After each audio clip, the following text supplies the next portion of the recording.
నమస్కారం అండి.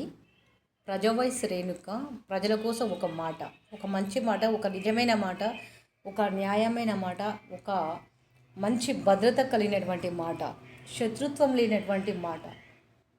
ఈ మధ్య ఒక విషయం గమనిస్తున్నారా? మహిళల గురించి, వాళ్ళ వస్త్రధారణ గురించి రోజు వీడియోలో చరవాణిలో రావడం జరుగుతుంది. ఒక మహిళ మీద ఇంకో మహిళ దూషించడము, ఇలా శత్రుత్వాలు పెంచుకోవడము అనేది జరుగుతుంది. అసలు ఎవరి కోసము ఇదంతా? ఎవరి కోసము? ఎందుకు ఈ విషయాలు రావడం జరుగుతుంది? వారి యొక్క ఆలోచన విధానం ఏ విధంగా ఉంది అంటే, మహిళల గురించి, వాళ్ళ వస్త్రధారణ గురించి ఒక మహిళ మీద మరో మహిళే తీర్పు చెబుతుంది.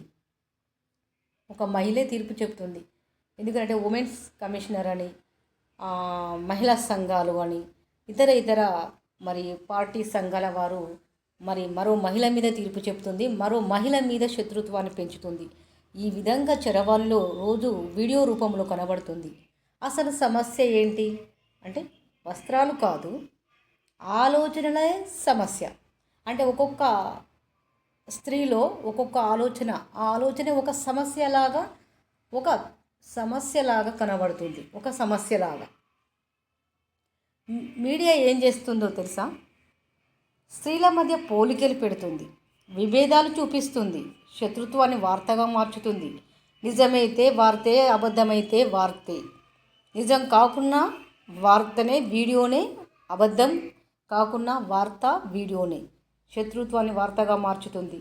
కానీ నిజం ఏంటంటే, ఒక మహిళ ఎదుగుదలకి మరో మహిళ అడ్డు కాదు, అండగా ఉండాలి. వ్యక్తిగత ఎంపిక, కాస్త గౌరవం మాత్రం అనేది హక్కు.